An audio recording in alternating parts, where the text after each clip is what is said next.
తేమ కలిగి ఉండడం వలన ఫంగస్ బ్యాక్టీరియా సంబంధించినటువంటి పెరుగుదలకు ఎక్కువ దోహదం చేకూరుస్తాయి. వాటికి సంబంధించిన ఫేవరబుల్ కండిషన్స్ అంటే వాటికి అనుకూలమైన వాతావరణానికి మారిపోతాయి. ఆ వాతావరణం అనేది అటువంటి సమయాలలో పత్తి చెట్లు సంబంధించినవి ఏవైతే ఉంటాయో అన్ని ఎరుపు కలర్లకి మారిపోతుంటాయి.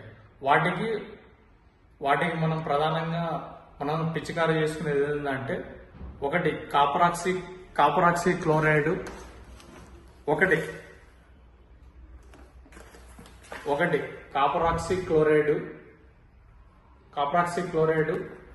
కాపరాక్సీ క్లోరైడ్ అనేది 250 ml per acre చొప్పున, మరియు ప్లాంటామైసిన్